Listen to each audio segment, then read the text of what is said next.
I'm about to rig the polls. Poll 79, point-based combat achievements and more. I haven't looked into this poll, but I've heard some things and I've seen some things because people like to express their opinion on Twitter, whether they are good opinions or not. Mine is the right one. So we should get roughly 5 to 6 poll changes a year, which I think is pretty good and pretty consistent. When people want to sit there and say Jagex isn't adding content to the game, we haven't had an update in a while because there's no content, these count. Even if it's like the smallest update, this absolutely counts. And I think it shows a great commitment to just wanting to improve the game. And I think this isn't bad for a lot of polled questions, to be honest. Vote yes to 100 KC Nightmare tab. How about you shut up and let me read it, alright? Favorite part of Condor streams, where we rig the election and bully people.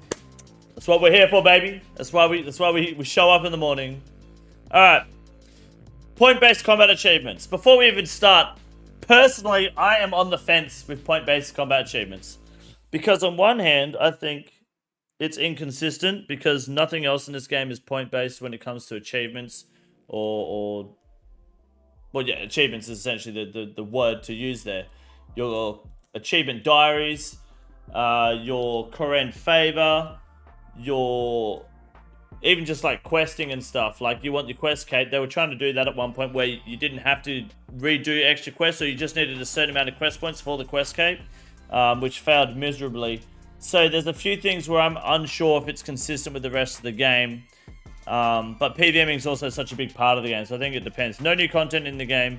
Same person also has 800 Warcraft kills and 1,000 crack and nothing else. That's it. I've only done top. I've done 3,000 top. That's it. Where's the new content? Yeah. Many players at the time experienced the combat achievements didn't feel rewarding enough for the amount of effort required, which is true. The original combat achievement rewards were good rewards. They were underwhelming for the amount of work to put into getting your Zuck helmet or even your Jad helmet to begin with. I think I got my Jad helmet before the update was changed. I'm pretty sure. Yeah, because I had to go back and redo a few things. Although they were more than capable of completing a given tier and tiers beyond, but didn't feel as though the rewards available made grinding for mossy keys for Barfighter tasks feel worthwhile. We suggested a system similar to leagues where players would earn points for completing various combat achievements, with higher tiered achievements offering more points. So, I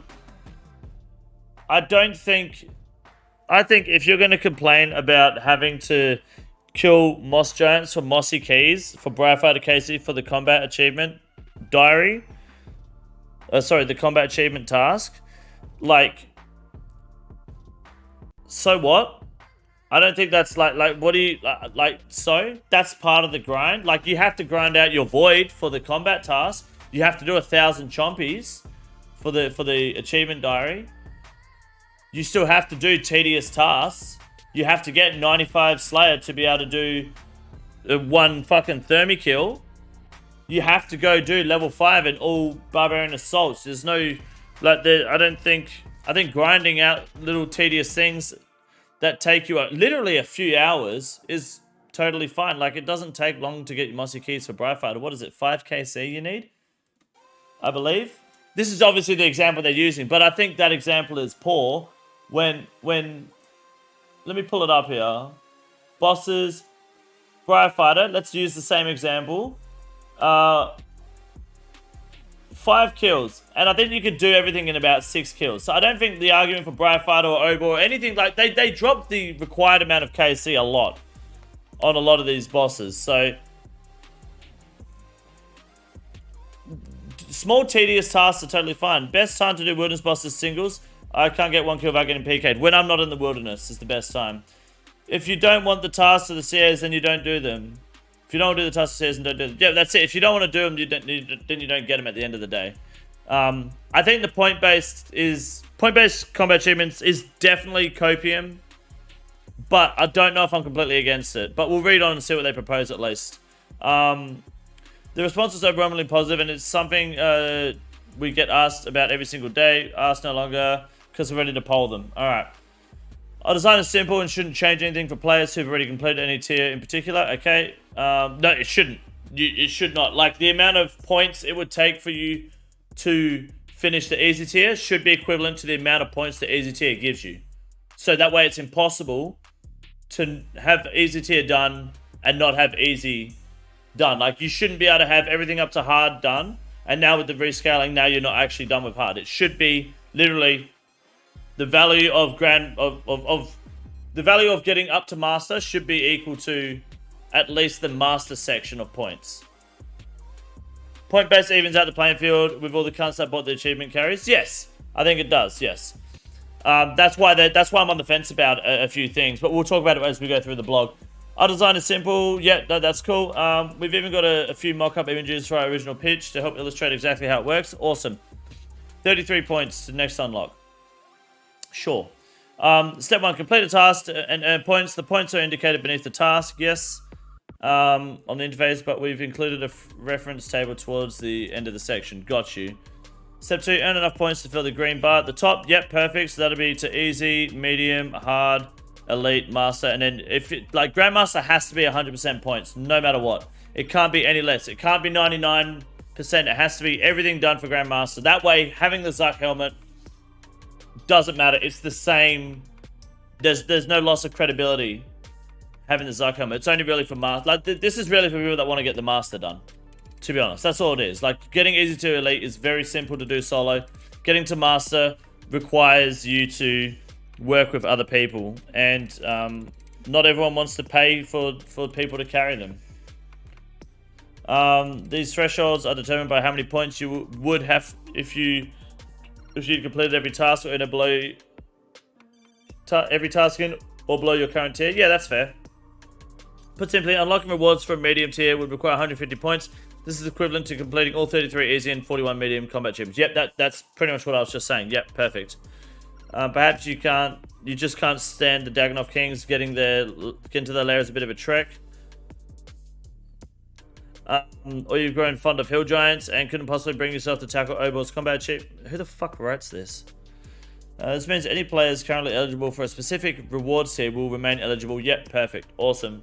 For quick reference, here's a table showing each of the tiers. Yeah, that's totally fine. Yeah, so you have to max it no matter what. That's perfect. Yep. Points per task, 5 points per task. So, really,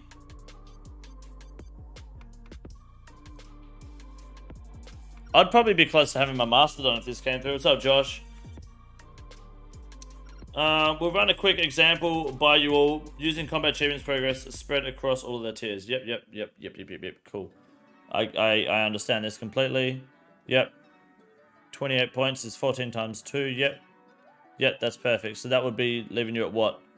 That'd be making you eligible for hard tier if you had something like that done. Yeah, okay. Yep, that's understandable. For their troubles, they'd be able to claim all the easy, medium, and hard rewards that currently exist, but would have a sizable grind ahead before getting to the elite tier. Yeah, okay, I think that's fair. I'm back to the live stream, but it may go back 10-15 seconds to avoid buffering. No worries, Rebel, you're good. Alright, so that's a pretty simple layout. It makes sense. I'm glad that they're doing it like that, so, like, you won't be discredited if you're already at elite, hard, or medium, or master. And grandmasters, obviously, you got to complete the diary no matter what. So that's really good. My only problem with this is that, one, it's inconsistent, and two, you are going to have the trogs that are going to be like, I grind it out the proper way, you have to do it too. That's a narrow-minded way to look at games. Like, people don't, like, that just means you can never accept any change to current content in the game. Like, I think that's just an idiot mindset a lot of people are going to have. They're going to vote no when they've already done Master or Grandmaster, but you can't really stop that at the end of the day. Josh, thank you for the 8, man. I appreciate that. You're a legend. Should combat achievements be reworked to point-based system? I don't know. I'm on the fence about it still. I need to think about it. Is it making it too easy to get to Master at least? I mean, you still have to do some of that boy puss. Thank you. You still have to do it all to get to Grandmaster, which I think is the end goal, right? The end goal is the same. The journey is the same. Delete the fucking G, then people play before the G. Dumb. Yeah, it's a dumb argument people make, eh? So I think I think I might vote yes to it. It doesn't affect me a whole lot because I'm in a prestige group anyway, so we're gonna do them all together one day. But I mean, it does help me get to master a little bit earlier. Like, where am I sitting? I'm probably gonna get master unlocked or be close to having master unlocked. Like, if you're getting 5 points per master task, you're gonna need, and I've got what 48 tasks left, so I'm probably gonna need to get another 12 or 15, another 15 Grandmaster tasks, really. Another 20 Grandmaster tasks, and then we're pretty much there. No, 20. I'm an idiot. 30. Yeah, okay, I could get there pretty quickly. We'll be pretty close to finishing the Master one already. So I won't need to do the speed runs. I can just do a few Grandmaster ones and we're sweet. Really. They'll let you skip dumb shit like Tempros with full troll outfit. But I don't think that's a big problem. I think it's more about skipping like a 5-man speedrun Theater of Blood. Or a 5-man speedrun Chambers of Xeric challenge mode. Like, a lot of people either don't want to do the team-based ones or can't find people that will do it for free. Like people will extort money out of players because there's money to be made by helping them speedrun. It's not, but if you don't want to waste 6 hours, it's hardly any point loss. I guess so, but I mean, the Fish and Trawler outfit's also something you need for like clues and stuff.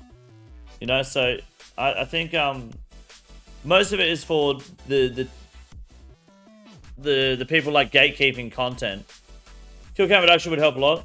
The kill count reduction isn't even that bad. Oh, you mean, wait, what do you mean kill count reduction? Oh yeah, for the God War stuff. Yeah, no, that's awesome. Most people end up paying for a team task, so it seems fun. Yeah, the paying for team tasks, I'm heavily against. I don't like that at all, which is why I'm more leaning towards voting yes for this. Because I think, I think gatekeeping content behind like making people pay to carry you through tobs and stuff is cringe. I would never use that service myself. I would rather not complete the combat task than pay some fucking chump who is cheesing their way through things to extort me for money. Fuck no. I would just wait until I find the right 5 people. I'll probably have an easy time doing that, being a content creator. But yeah, I think it's bad. I think it's really bad. But for that reason, I would probably vote yes. Anyways, moving on. Enough about farming NPCs. Let's talk about farming plants whose names you can't pronounce. Okay. Tithe farm. The worst piece of fucking content in the worst minigame in the game. Tithe farming. Let's have a look. Whether you're trying to speed up your next farming level, looking to hang up your rake for good with auto weed, which is a dumb argument, chasing the farmer's outfit. Just the hat. It's probably annoying to lose your helm every time you release new bosses. Oh yeah, for sure. But that'll probably happen for most people that haven't done like the bare minimum. They've only done the bare minimum anyway, I guess. If you have tried your hand at the spot of tithe farming in the past, you'll know the experience isn't entirely without frustration. Other players can disrupt your experience by planting in your allotments, that's fine, or you might have to leave right before you start earning points. Yep. You've expressed numerous gripes over the years and would like to make some improvements. First up, we'd like to let you go on your own farming in peace by making it solo instance. Cool. Yep, that's fine. Solo instance is cool. On the top of that, we'd understand that earning no points to 76 successful harvests can make your runs feel like a slog. Especially when you can only bring in 100 seeds. So we're proposing the following changes. For every 3 plants you turn in, you'll get 1 point. Okay. Every 100 plants you turn in, you'll be awarded an additional 2 points. You can take as many seeds as you like, so you don't need to leave every 100 seeds. This means you'll get 35 points, up from the current 25 for turning in 100 plants, while being punished for much less for the odd mistake here and there, and being able to stay inside the farm longer than taking an extra seeds. Okay.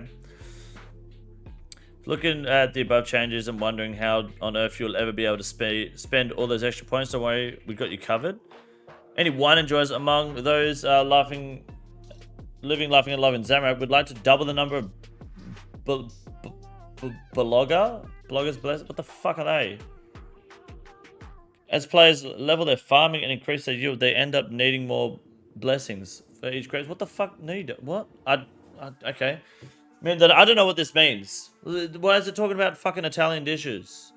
I don't get it. What the fuck is a blogger blessing? That's a place in Italy, isn't it?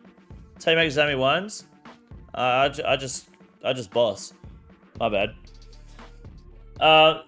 So we'd like to add herb boxes, similar to those that might find a Nightmare Zone.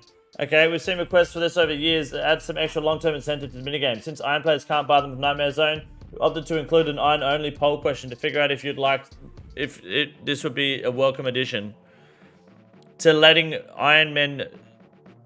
I mean, yeah, okay, we'll worry about that when the poll comes up. Okay, I didn't care about this Zami wine shit, but I'm a fan of the point system here because I think Sci-Farm is poorly fucking designed.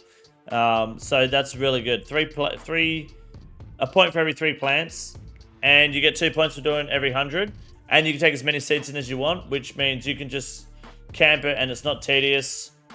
That's great.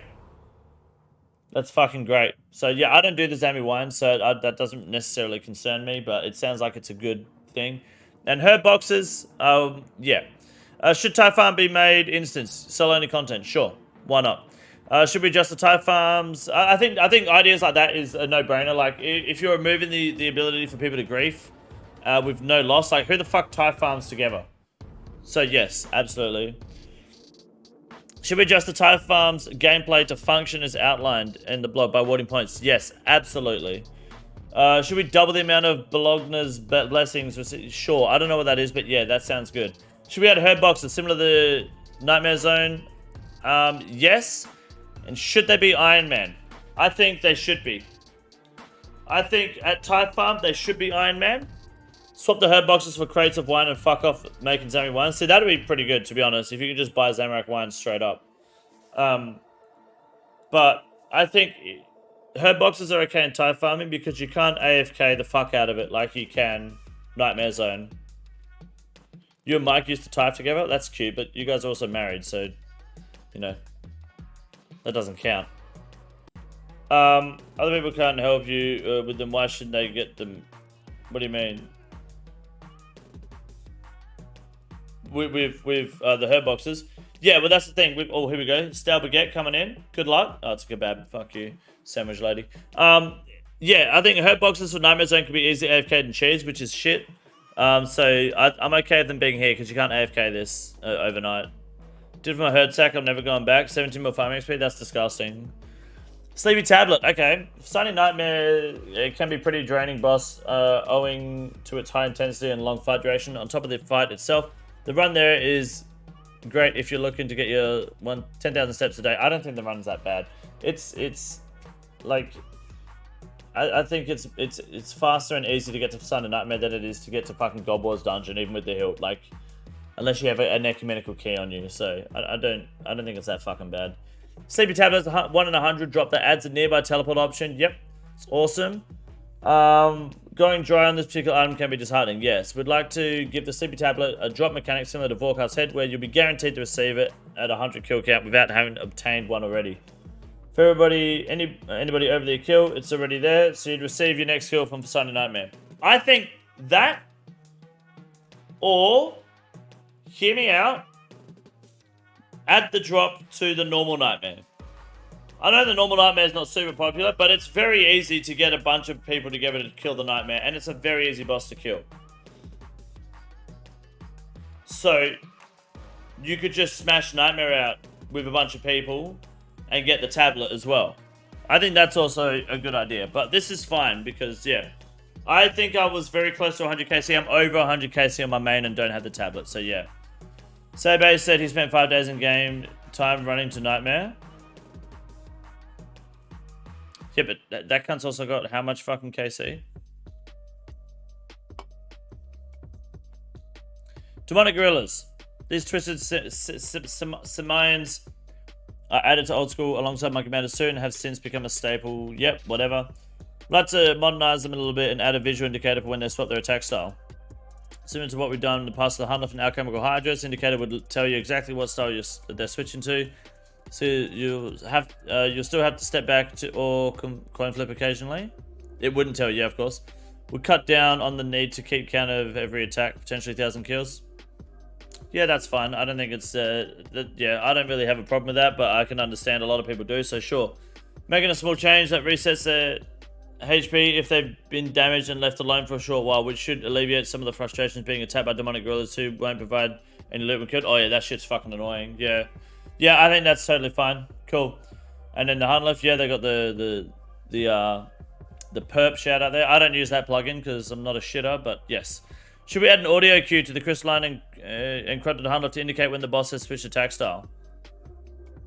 Yeah, there's a pretty big fucking visual indicator, but I mean, if it sounds cool, sure.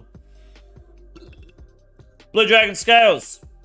We improved the viability of farming cave nightshades since picking them up off the ground to making poison dynamite wasn't exactly the most riveting gameplay. Yep.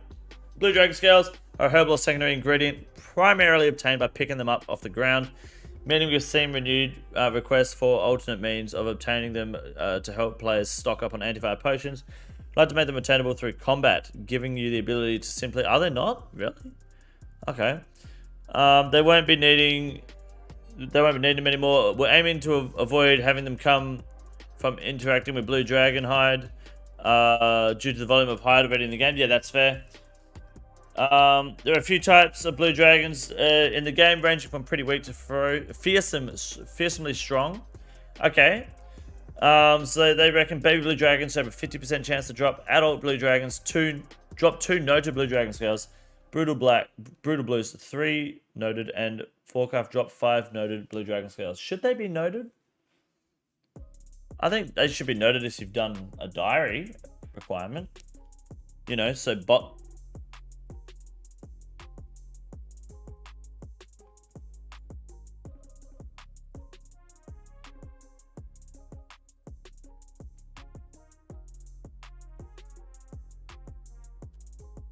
What the fuck happened? Immersive reader? No, what? Okay. Sorry. That's what I get for letting my Spurg buttons click. Okay, sorry. Back to what we were looking at. Yeah, I don't know if being noted straight off the bat is a really good thing, because, I mean, bot farms would take advantage of that pretty quickly. If you're noting blue dragons for two noted blue dragon scales per drop, I'm assuming that's 100% chance, right? Because they didn't say 50%. So that's just guaranteed. 2 noted every blue dragon. So bot farm's just going to fucking rake that in. Sure, it's not the most money, but... Sure, I mean, yeah, you're kind of asking for it there. So I think maybe if you want them noted, there should be some sort of like hard diary requirement, I think. Not medium, hard. How many CGs did it take for you to get your Bofa? 30. And then 170, then 340. Should we add blue dragon scales as an additional drop? Yes, that's fine. Should we add them to Vorkov as well? Sure, but I think I don't know if they should be noted on an iron, by the way. Yeah, on a group iron. Prestige group iron. I don't know. Correct me if I'm wrong, but I don't think they should be noted off the bat, but sure. Revenant Slay Task Extension. Since the loot changes, Revenants alongside the Wilderness boss rework, they've become pretty appealing. Yes. We've seen a lot of requests for task extensions, and they shouldn't be, they're weighted so fucking low as well. It's really hard to get a Revenant Slayer task. After it took me like 70 attempts to get my first Revenant Slayer task. So I think they should absolutely make it so that they're weighted a bit higher, I reckon. They don't have to be 10, but I think they're like 5 at the moment, or rated. Maybe like a 7 or an 8 would be good. For the low price of 100 Slayer points, they can assign you between 100 and 150 res, which I think is great, yep. Between 40 and 100 is the usual. Yeah, I think 100 to 150 is awesome. I think that's good. Yes, I think that should be added. That's a good one. Trover Parchments. Used to prevent players from losing their untradeable items in PvP beyond level 20 Wilderness. They were added to the Wilderness Slayer Cave loot table alongside the release of LMS. Where they also attained for 30 points.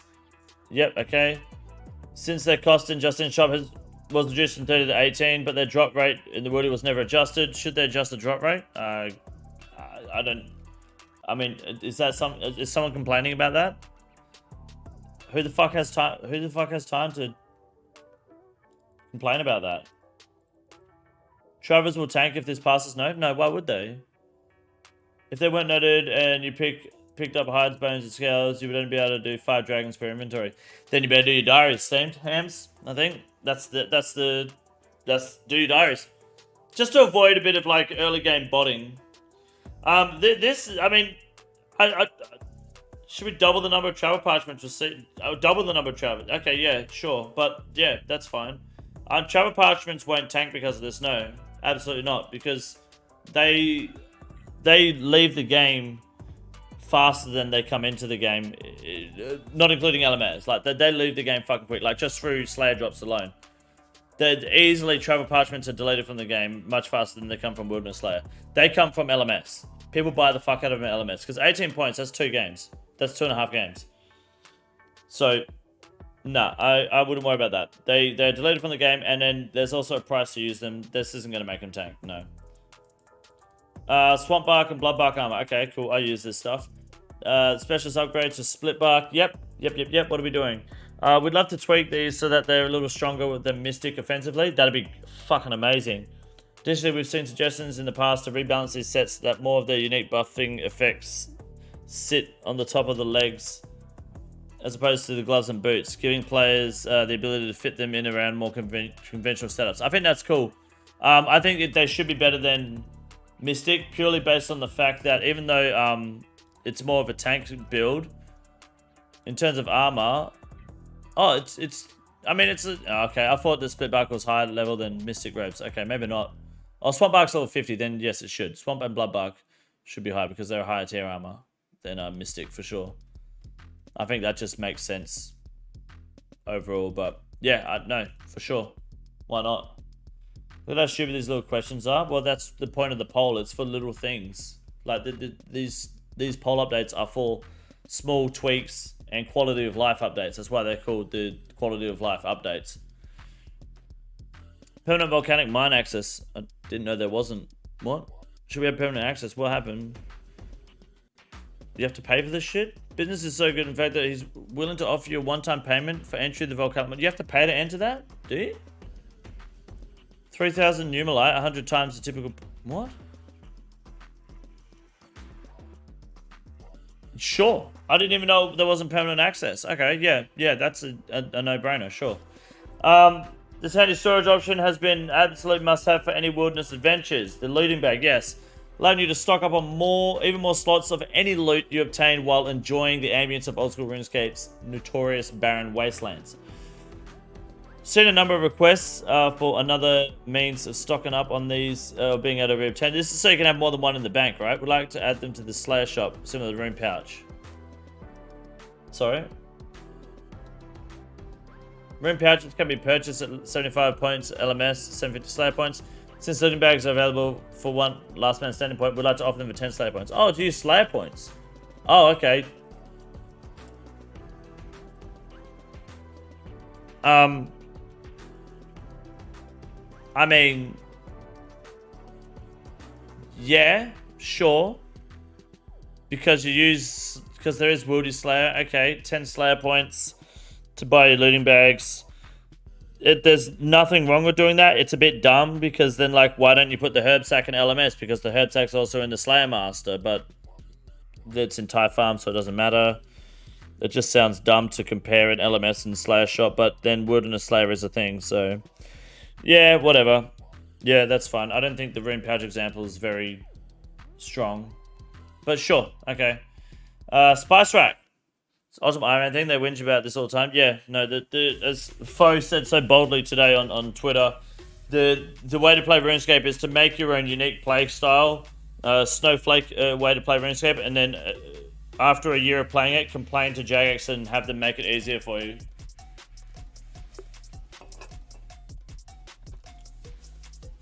I had no idea there's payment for the volcanic mine. No, but yeah. Currently, Ultimate Iron Man players can't use the Spice Rack inside their player own house. What the fuck is the Spice Rack? Why would you want to use the Spice Rack? What's the Spice Rack for? I don't know. What the fuck is a Spice Rack? I've never had one. I've never used one. Why would an Ultimate Iron Man need to use one?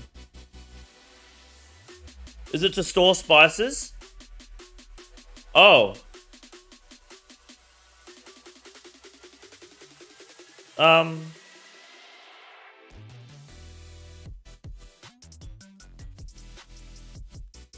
mean, to be fair, it's a player-owned house, so yeah.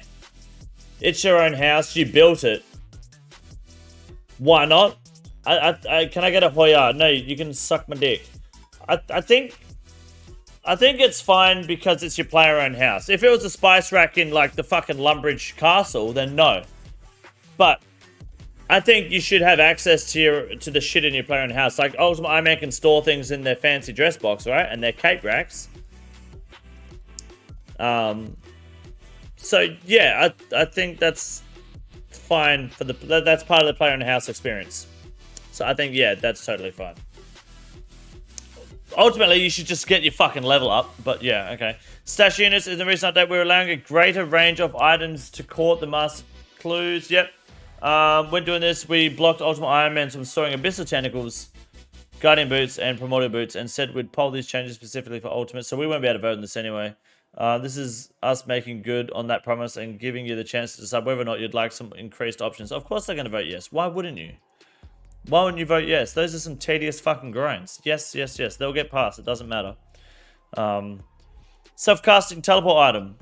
I think it should anyway, because that's the point of Ultimate Iron Man. Yeah, like, sorry, it's not the point of Ultimate Iron Man, but the point of RuneScape is you built the stash. You should be able to use the stash. Yeah. It doesn't affect anyone but the Ultimate Iron Man, right? Like, to be honest, at the end of the day, who fucking cares? Like, it doesn't affect us as non-Ultimate Iron Man players. It doesn't matter. Self-casting teleport item. Okay. In June 2018, we added the Escape Crystal as a consumable teleport item. Players can buy this in the Wizard's Tower. They can't? What the fuck is this? 75k. When used, the players can teleport away from various dangerous activities. What? Some of them are only dangerous to hardcore group owners. The fuck is this? I didn't know that.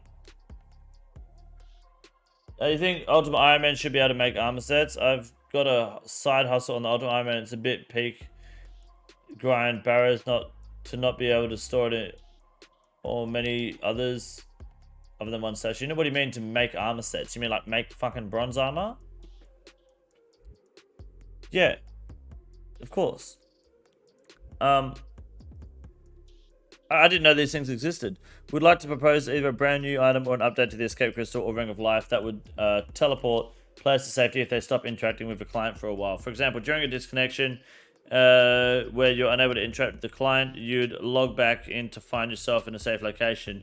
In light of recent server issues, we feel this would be a welcome addition to provide some reassurance to any hardcore players among you. Okay. Take your armor to the GE and turn it into a box set. Oh, I don't know. I didn't know Ultimate Iron Man can't do that. Why not? Why couldn't you do that as an Ultimate Iron Man? You're not banking it. Here's the rundown of what we'd like to propose and hear from you. Okay. A new item or an upgrade that will teleport you after X seconds of not interacting with your client. It would trigger when simply AFK for long enough or in cases such as disconnect. So when you say not interacting with your client, does that mean if I AFK a fucking shooting star, I'm not interacting with the client? But I guess it won't matter if you're still interacting with, because you guys still mining, I guess, yeah. That's not Ultimate Iron Man is a harder game mode. I think it's probably just a more restricted game mode. I don't know if harder is the correct word. Carry a box of 4 pieces in it in your inventory like a looting bag, 24 slots. Yeah, I don't think having you're not banking. I think if you put your Barrows armor in a box on Ultimate Iron Man, that's fine. I think you should be able to, yeah. Players can customize exactly how many seconds and may wish to change it on the fly for different pieces of content. Okay. The item could be in the inventory or equipable. Yeah, okay. The item could be permitted, like you can put it in your blessing, but then you fuck with your bow. It would probably have to be in your inventory. The item could be permitted to trigger, trigger on demand, similar to the current implementation of the Escape Crystal, on top of its automatic rescue service. Teleport respects standard teleport prevention restrictions. Okay. Teleport will not be triggered beyond level 30 wilderness or while teleblocked. Okay. I'd love to hear from you and any ideas. I think that's great, but I don't know if it's going to help. A lot of the times with a hardcore Iron Man, you're gonna like what does like define when you're AFK for long enough. X seconds, okay? How many seconds would you set this to? Traditionally. I don't know what I would set it to. What the fuck happened? Like, would you set it to 5 seconds? Because a lot can go down in 5 seconds. You could die to Warcraft in 5 seconds. You can die to Zora in 5 seconds. So if you disconnect, it doesn't matter. It's not going to do anything. Right? 1 or 2 bossing. So you take your hands off the keyboard for a second. You're just going to get teleported out of your control. 1 or 2 seconds? It's not like it's not, I mean, so you're implying like the fact that you get timed out for 1 or 2 seconds? Like, what if you just fucking, what if Warcraft, what if you kill Warcraft and as Warcraft's dying, you just sit back for a second and then you get teleported out accidentally? Why would it just not be set to teleport you when the user loses connection? Because it won't be able to determine that a lot of the time. It might not fully be able to determine that. And to disconnect, it could take a while for it to realize. Non-interacting with the client might just mean AFK. They may be able to detect a valid connection on the account from the client. Okay, but yeah, I guess so. But like, it's not going to be like, oh, if you're in combat, it won't DC you because that means like you have to be out of combat. But then you're still in combat and you disconnect, right? Hardcore would rather do that than lose their status. So why not? I think it would just become more fucking annoying. Maybe also ping raise setting then? No, because like my ping, when I'm fucking playing, I'll get a random, like I average between 69 and 85 ping. But sometimes for a second I'll get a 400 ping spike and it will just be fine again. Like literally a second. I'm not going to fucking want to be teleported out for that. There'll be a lot of, oh my god, I got the drop and it tells us now. I think there'll be a lot of that. I'm not saying this is necessarily bad. I just don't think this is going to fix many problems. I think if you disconnect, a lot of the time you're dead. I'll just vote yes because if you, oh yeah, I'm not necessarily against it. I'm just trying to pick at its faults. You know, I think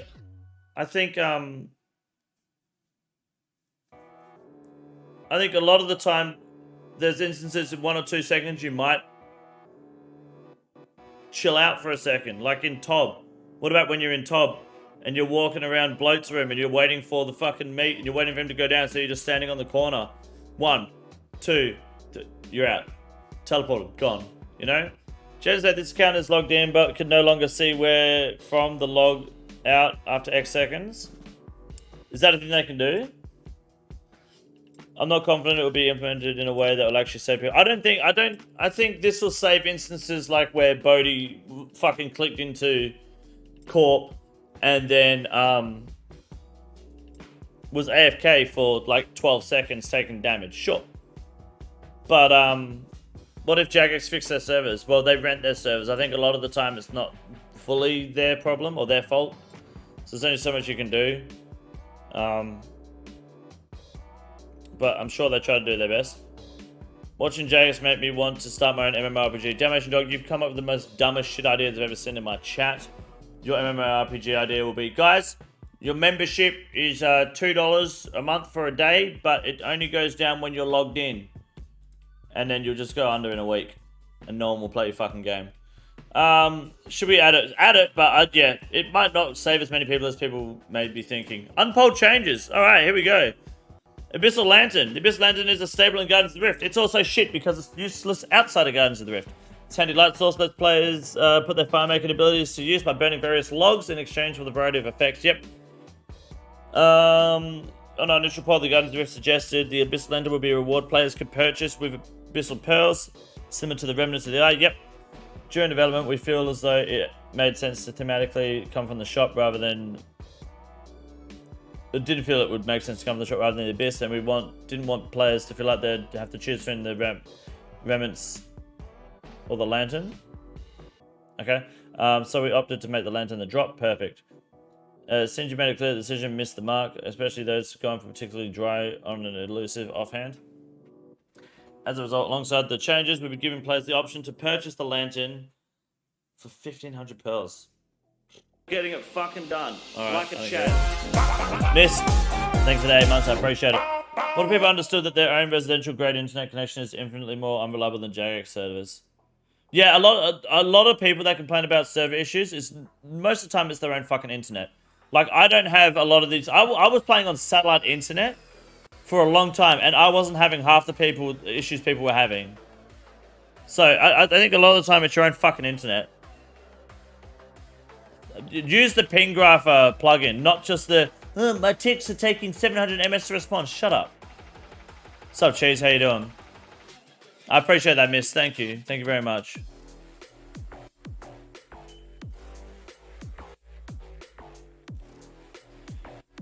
You'd have no reason to do the minigame after earning 1,500 pearls. And the outfit, though, right? You'd have to get the outfit, too. The problem is, the lantern is only useful inside the minigame. Like, the lantern doesn't work outside the minigame, so why the fuck do you want it? Once you have enough stuff for the outfit, fuck off. 1,500 pearls is a fuck ton? Yeah, I think once you get the outfit and leave, it doesn't matter, right? You want the outfit first for sure, 100%. Lantern, because it's only in the minigame, it should be like 50 pearls or 100 at most. Yeah, I think so. I think they should let I think they should let it work outside the minigame, provided it's not like the logs, like certain logs should work outside the minigame. Because then I'll get even more blood runes. It's good for cloggers. Well, you got to go for 3,000 pearls anyway. So if you don't pull it before then fuck you. Laren's keys. Any of you familiar with Wilderness Slayer will be no stranger to these. Any monster killed while on the Crystilla Slay task has a chance to drop Laren's key. Yep. Which is used to roll the Laren small and big chests for extra loot, which is their beautiful keys. While the keys aren't tradable, they are dropped to whoever killed Jewel on PvP. Yep, meaning some players have taken to selling their keys by accepting GP and allowing the buyer to kill them for a stack of keys. Makes them tradable with an extra step. That extra step leaves players vulnerable to scammers and swindlers. Play stupid games, win stupid prizes.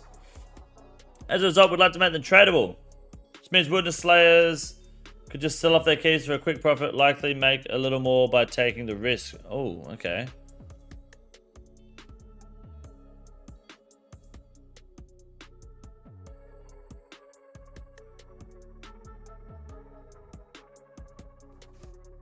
I mean, it's no different to having the crystal key tradable at the end of the day, right?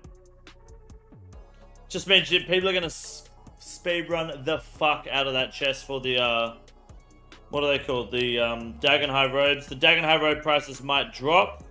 The key prices are probably going to be more than 100k. And people are going to get fucking PK trying to open up chests. PK is the psychos. Maybe you're just shit.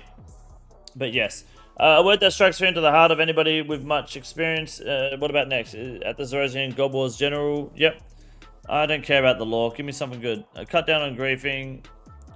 So, wait. Since Nexus released last year, we've seen multiple number of complaints about people griefing Next Masters by intentionally spreading the infection. Nice. To cut down on it, whether intentional by players trying to secure I should see a Doctor Combat achievement.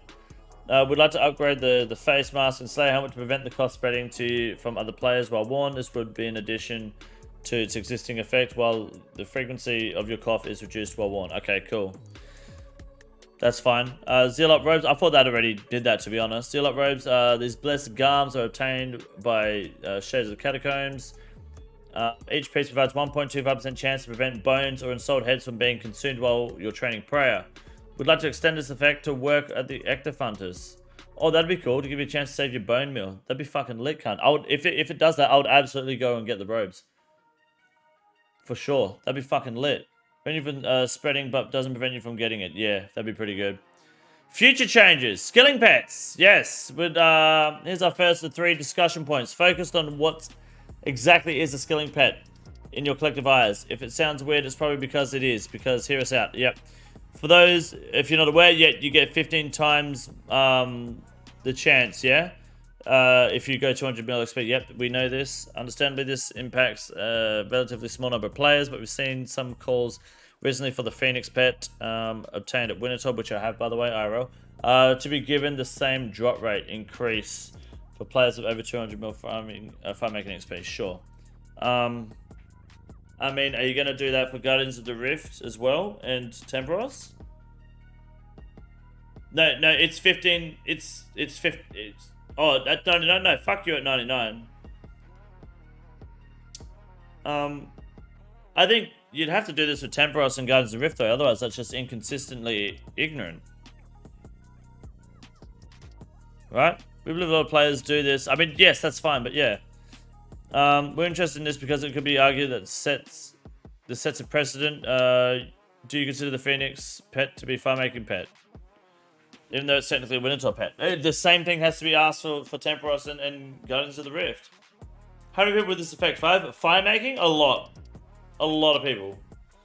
We believe a lot of players do, and this opens up a wider discussion about the potential for pets in skills that wouldn't typically receive a pet to be added via slightly less conventional means. For example, could gnome delivery reward a pet that feels like a cooking pet, or perhaps you could obtain smithing from Giant's Foundry. I don't know why Giant's Foundry didn't get a pet, to be honest. We want to work with you and understand where or not pets like these are something to be interested in. What kind of locations, activities do you feel represent various skills? Yeah, I think that's totally fine. I think, obviously, if the skill is viable, it shouldn't have a pet through the Bible method. But, like,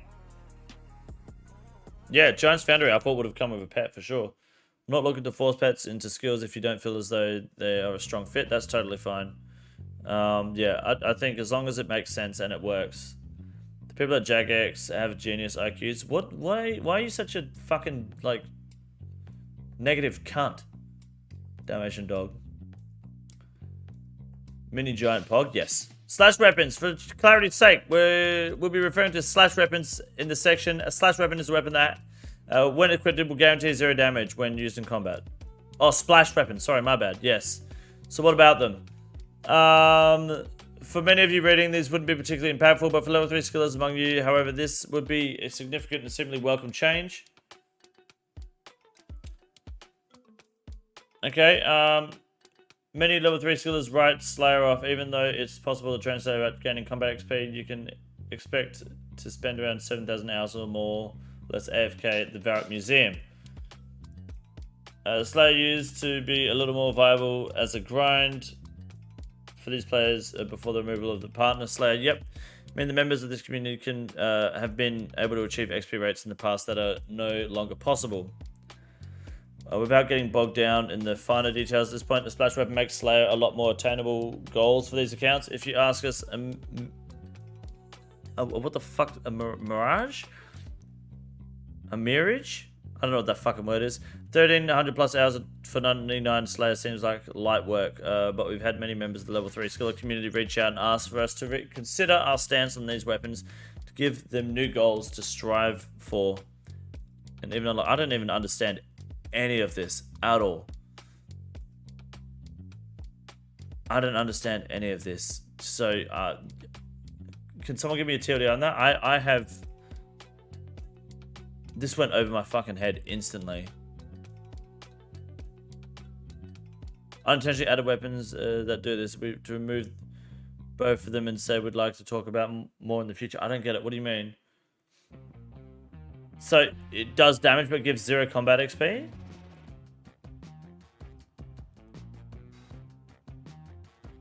Think they're trying to make a weapon that kills most but no combat XP. Okay. Shit cunts want their accounts to still look impressive but getting JS to make it easier. Yep, that's the way to play it, dude. Blood, Death, and Soul Runes. Blood Runes. Upkeep has been the bane of Iron players for any Iron player tough enough to obtain uniques from Theatre of Blood ever since the release of Old School RuneScape Second Red. Well, yeah, until Zaya Runecrafting came along, and then Guardians of the Rift. Over the years, we've seen some like you don't have to use Sang stuff everywhere. Just manage your shit better. Over the years, we've seen numerous calls for some kind of adjustment that doesn't make maintaining weapons like the Scythe Sang feel like a chore. Yeah, it's called Use a Trident. In the past, we've been apprehensive about adding things like blood rune packs to shops due to concerns about so-called shopscape or shopman mode not being the most riveting gameplay. For blood runes in particular, we aim to alleviate some of the frustration with the true blood altar. I think the blood rune situation is really good at the moment, allowing people to do rune crafting for their upkeep. For some rough napkin math, assuming you're using blood essence, wearing remnants of the eye, and being pretty speedy with your true blood altar, you can craft about 10,000 blood runes an hour. That's 3 hours of Scythe, or around 2.3 hours of Sang stuff. Meaning we still see calls for players to make some kind of adjustment, allowing them to put these weapons to use without feeling guilty about the cost.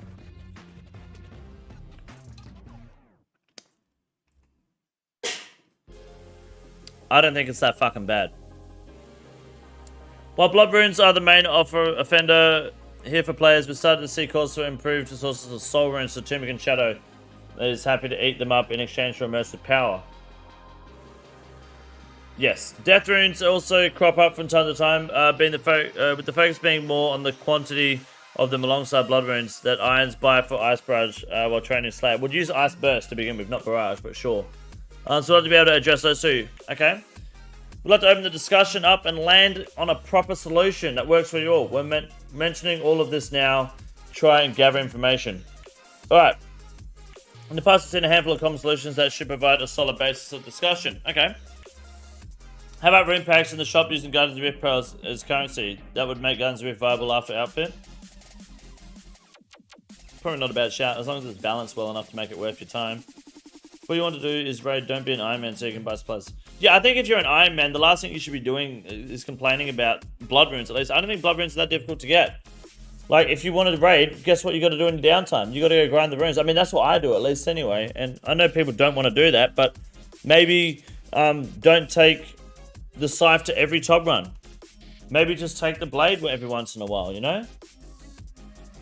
Add blood and soul rune packs to shops for a high cost. If we're able to do this, we'd likely add death packs as well, so that doesn't feel like the odd one out. Plus, you'd likely be buying a lot of these on the road to 99 Slayer. As an item, we're sure you'd appreciate fewer world hops.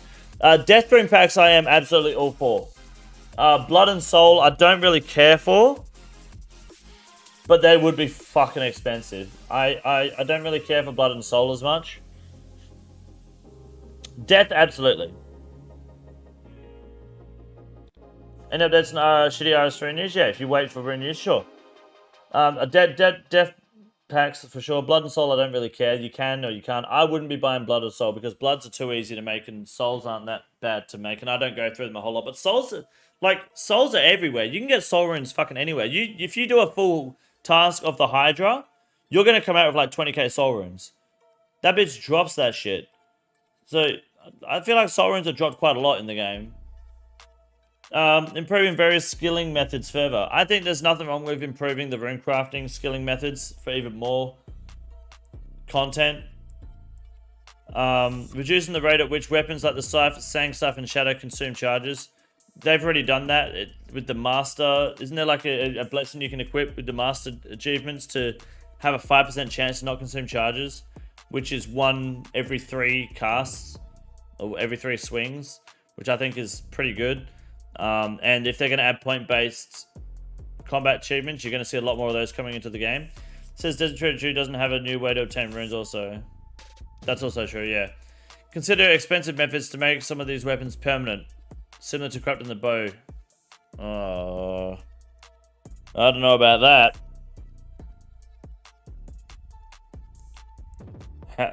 How expensive are we talking for the Scythe? Because the Scythe is expensive to run. You're talking like you're looking at like billions for the Scythe to become permanent for sure. There's no way you charge that with like under $1 bill to make it permanent. No fucking way. Same for the Sang stuff. Max stack for Scythe. Like, I don't know. It would have to make sense. Shouldn't be locked by combat achievements, in my opinion, for such a good quality of life. The blessing? No, I think so. I think that's a good incentive, to be honest. If it becomes permanent for cheap price, the weapon will skyrocket.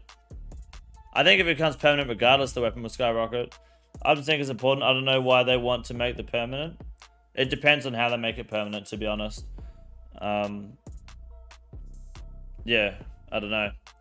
Ultimately, they're not sure. We're not sure that there's any one right answer, or perhaps the best path forward is a combination of the above. That's what we'd love to hear from you. Yeah, I don't know. I think improving various skilling methods is always a plus. I don't think reducing the rate of charges being used is a thing that we need to worry about. The Sang would hit 900 mil to a bill. Why would the Sang hit 900 mil? You reckon if they made it so the Sang can be permanently done, it's going to go up to 900 mil? No, absolutely no way. Master BS, no one's doing those, especially when you have to grind for the Slayer boss tasks to do them. But Ultra Dancer, that's what they're proposing the point system, was my point. And if you don't want to grind for the Slayer boss tasks, then you don't fucking deserve it. Fuck it. I think it's. I mean, I would have liked it at Elite, to be honest, but Master, it is what it is. Not a lot of people like the idea of cape upgrades equivalent to Assembler, like upgrade Inferno and Mage Cape to help reduce costs. What? Upgrade the Inferno and Mage Cape to help reduce the cost?